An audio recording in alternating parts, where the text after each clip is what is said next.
Não tenho os dotes oratórios dos meus convidados, portanto vou mais ou menos seguir um texto que tinha mais ou menos pré-alinhado, portanto peço desculpa por isso. Na célebre sátira de Voltaire, Cândido, encontramos Pangloss, o filósofo bem instalado na vida que, apesar das desgraças que consumiam a sociedade à sua volta, considerava que vivia no melhor dos mundos. Pangloss, convém recordar, acabou tragicamente, chegado a Lisboa, no dia do terremoto de 1755, é alvo de um auto de fé e enforcado. Portugal ainda está repleto de sucessores de Pangloss, que descortinam o melhor dos mundos num país devastado por uma dívida que nunca será paga. Pangloss tem acesso na Comissão Europeia e poderia tê-lo na chamada elite portuguesa. Talvez ele devesse ser um personagem que saltitava pelos livros de André Freire e de José Pacheco Pereira. Os títulos espalham tudo. Portugal foi um laboratório de medicinas da Europa e do FMI, funcionámos como uma etar defeituosa, assistimos ao colapso de todo o tipo de segurança e não encontramos esperança. Apenas um colapso de tudo o que era o cimento que unificava os portugueses. Tudo em nome da dívida e do déficit. E, claro, da culpa dos portugueses e dos habitantes do sul da Europa, porque, aos olhos do calvinismo de Estado, não poupamos, esbanjamos e não trabalhamos. Ambos os livros desmontam isso, mostrando tão bem o devorismo das chamadas élites nacionais que governam o país como um condomínio de interesses privados. André Freire divide a sua obra em 4 partes. O bloqueio democrático, refém de maiorias ao centro ou à direita, onde há falta de parceiros governativos à esquerda do PS, é referida por ele, e isso levou à chegada da agenda mais marcadamente neoliberal alguma vez vista em Portugal, com a vitória do PSD de Passos Coelho, filho da onda de Margaret Thatcher e Ronald Reagan, e que teve consequências brutais ao nível da vida dos portugueses. O Estado ficou mais frágil e a administração tornou-se, como ele diz, a sua bête noire.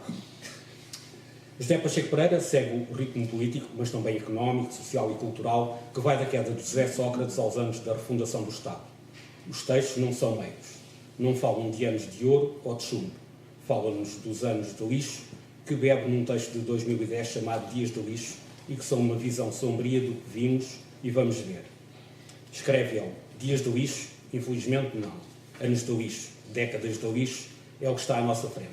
Registrem o ano, 2010. Na verdade, registrem já há vários anos, 2008, 2009, só para ficar pelo marco da crise. Daqui a uns anos, se o destino for benévolo e as parcas estiverem distraídas, falamos. E estamos a falar.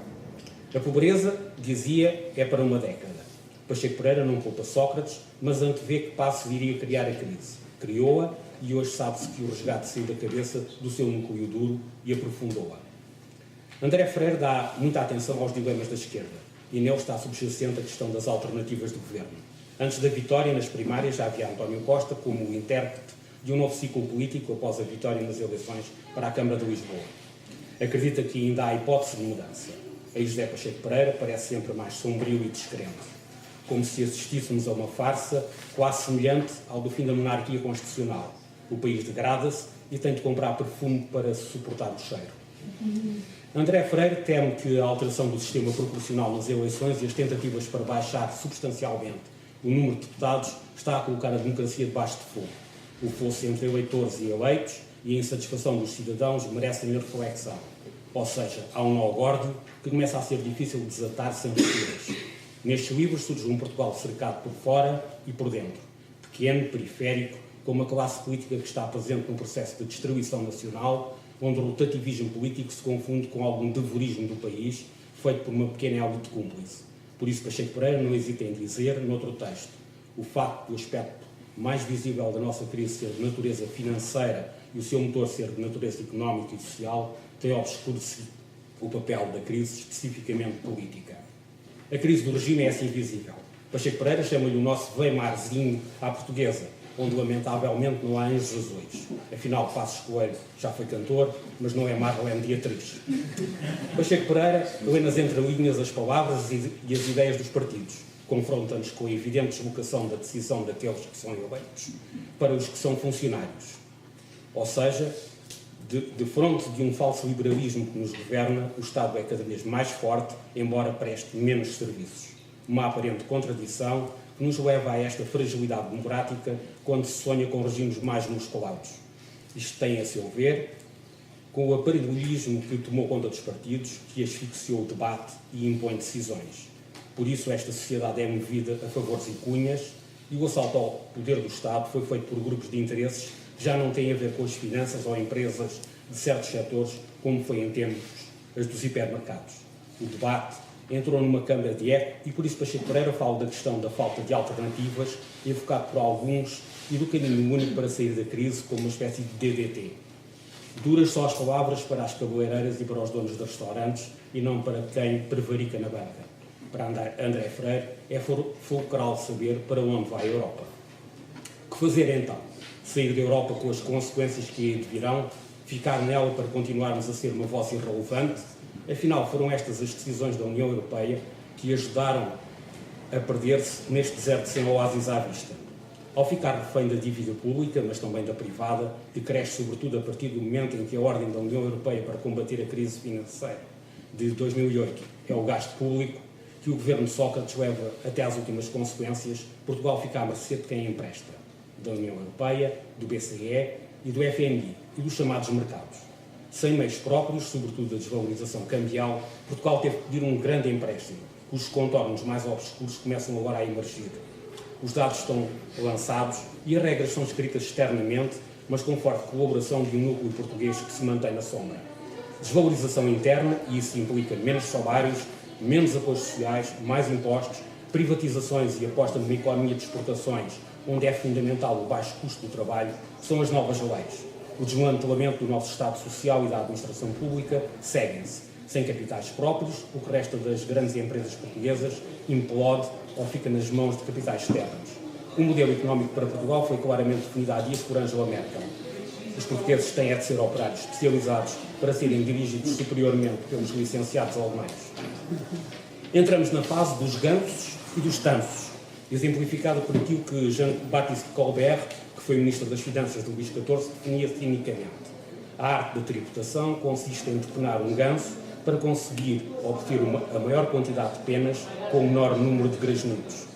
E com isso limita-se o mercado interno para que Portugal só produza para o exterior. Ao mesmo tempo, em Portugal, tudo deixou de ser garantido. Ninguém tem segurança no presente, ninguém pode presumir o futuro. Tudo é precário, dos empregos às amizades. A economia de baixo custo, de que o modelo é a Walmart, baixos salários para comprar produtos baratos, transforma-se assim numa sociedade de baixo custo, onde só o preço importa e não a qualidade dos materiais, dos tecidos, da comida ou dos serviços. Tudo isto terá de ser ligado ao evidente fim do contrato social pós-Segunda Guerra Mundial, que edificou o Estado Social como o conhecemos e que assentava num compromisso histórico entre o capitalismo e a democracia. Desde a crise petrolífera da década de 70, que este modelo foi sendo posto em causa. Após o desenvolvimento dos mercados de crédito privado, a partir do início da década de 80, o Estado fiscal clássico foi substituído pelo Estado devedor, que já não garantia a sua liquidez através dos impostos e da emissão da moeda, mas através dos empréstimos nos mercados. Tal como a inflação, o endividamento público permitia a um governo recorrer, para pacificar os conflitos sociais, a recursos externos que não são existentes. Créditos fiscais que o Estado pagará com receitas futuras. O elo mais fraco foi sempre o controle social com o trabalho. Mas tudo isto gera um equívoco. Este neoliberalismo hegemónico precisa de um Estado forte e não fraco, ao contrário do que se diz. Com a concorrência fiscal agravada, os custos de trabalho mais baixos noutros países, o Estado deixou de poder continuar a subir impostos. Teve de se endividar. Iniciou-se uma nova fase entre o capitalismo e a democracia. Agora os mercados exercem não apenas um poder, quem controla a dívida controla o poder de facto sobre o Estado, através do financiamento ou do não financiamento dos interessados. A desvalorização monetária permitia combater isso. Com o euro e as regras da União Europeia, até essa última linha de defesa que Portugal perdeu. Tudo isso André Freire e José Pacheco Pereira esmiuçam. Ambos acabam por abrir a caixa de Pandora de que todos têm medo de falar. Serão as democracias eleitorais compatíveis com os mercados financeiros sem pátria? Por outro lado, são funcionários não eleitos do BCE, da União Europeia e do FMI que governam economias de muitos países. A sociedade pós-industrial em que vivemos criou uma nova oposição. Depois da oposição entre o campo e a cidade do século XIX e do centro-periferia do século XX, estamos a assistir a uma sociedade que opõe quem tem domicílio e emprego permanente e quem vive à deriva. Ao mesmo tempo, colocando toda a lógica no lado económico, de rentabilidade, as sociedades estão a desprezar o pensamento, criando um deserto intelectual, artístico e científico. Continua a haver eleições, mas existem hoje poderes supranacionais, tecnocráticos e financeiros que mandam. Daí a pergunta: será a democracia um cadáver que caminha? A sociedade plutocrata global, sem raízes nas nações, dos célebres 1%, está a destruir a raiz em que assentavam os Estados. Esta nova divisão de recursos está a ser feita à custa da democracia. As elites estão a abandonar os modelos democráticos e a adotar modelos meritocráticos, de elites não eleitas, como nas empresas que se reproduzem. O modelo começou por ser Singapura, agora é a China, de capitalismo musculado. Augusto Fuscini, divagando sobre a situação de Portugal no seu livro O Presente e o Futuro de Portugal em inícios do século XIX, referia: a nação portuguesa está, pois, dividida em dois grupos de cidadãos: a oligarquia predominante, pouco numerosa, desmoralizada e cética, e as classes populares. Por esses tempos, a monarquia dissolvia-se e o regime afogava-se nas suas contradições. Eram dias em que Henri Bournet dominava a economia, as finanças e os empréstimos externos.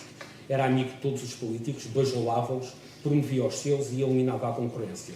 Quando Bournet caiu, a monarquia mostrava as suas rugas. Em Portugal, muito pouco muda, apesar das aparências. A queda de Ricardo Salgado lembra, em grande parte, o fim do reinado de Bournet. Ele era o jogador em todos os tabuleiros políticos, económicos e sociais do país. Estava em todos os acontecimentos económicos relevantes e determinava a estratégia, como se viu naquilo que foi o caminho para o desastre da PT, onde ele, sempre em coligação com sucessivos governos do PS e do PSD, definiu um rumo para a maior empresa portuguesa. Não espanta que o colapso de uma tenha sido de outra. E agora Portugal não tem músculo para ter uma estratégia autónoma em lado nenhum, nem dentro de portas, nem fora delas. Porque o governo não quer por teimosia ideológica e o capital não pode por não ter cabedais. Portugal chega assim ao fim de um ciclo com estrondo. Bateu no fundo.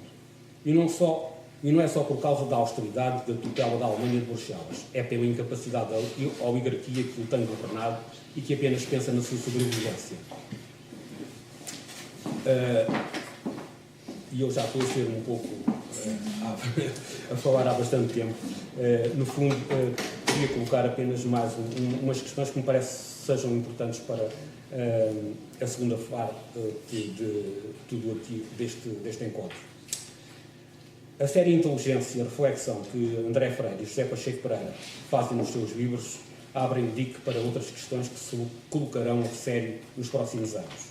Até que ponto a degradação do clima global e a escassez de recursos vão ser o palco de novas guerras?